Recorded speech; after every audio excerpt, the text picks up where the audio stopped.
Albert Einstein was one of the world's most famous scientists. He was also a husband and a father. But first, he was a little boy. Do you want to hear more about him? Fantastic! Albert Einstein was born in Germany in 1879, but moved to Switzerland when he was 4 years old. He had a mother, a father, and a sister named Maya. That sounds like my name, but it is not spelled the same. When he was a little boy, Albert would focus on things he cared about, like building a house of cards 14 stories high. But when he wasn't interested in something, he was known to have a temper tantrum or two. Albert was fascinated by the compass his father gave him.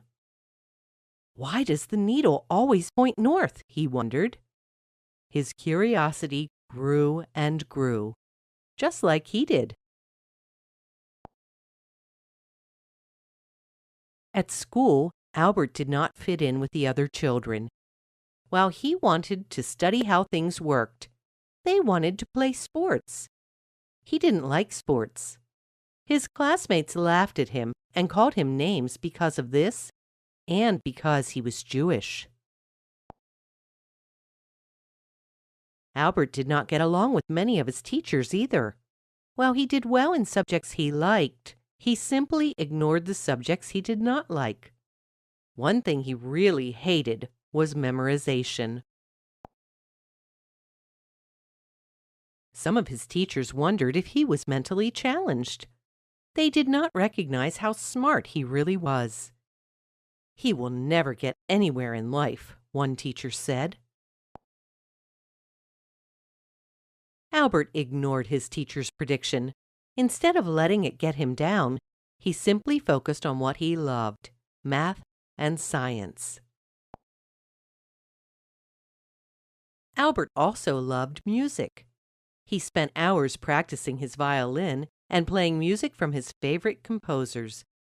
His home was often filled with the music of Mozart and Beethoven, played skillfully on a violin Albert named Lena.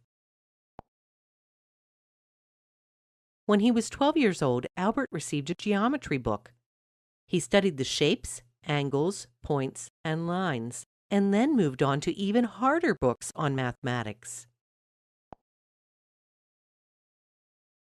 His friend Max Talmud, who was a medical student, couldn't keep up with all Albert was learning. Soon the flight of his mathematical genius was so high, Max said, that I could no longer follow. After his family moved to Italy when Albert was 15, he quit school altogether. But when he tried to enroll in the Polytechnic Institute, a college in Zurich, Switzerland, he was turned down because he didn't have a high school diploma. Albert worked hard and received his diploma and was finally accepted into the institute. After he graduated, he tried to find a job teaching at a university, but again, he wasn't able to do what he'd planned. In 1902, he got a job at the Swiss Federal Patent Office in Bern, Switzerland. This was an ideal position for him. As an Expert 3 class, his job was to study all sorts of new inventions. He fell in love, got married, and became a father.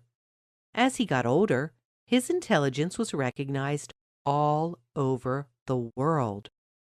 But Albert Einstein didn't see himself as anyone special, and he certainly did not want fame. When newspaper and magazine writers asked him questions, his answers were simple. Once he said, "I have no special talents. I am only passionately curious." Another time he said, "Imagination is more important than knowledge. Knowledge is limited. Imagination encircles the world." Which do you think is more important, knowing things or having a good imagination.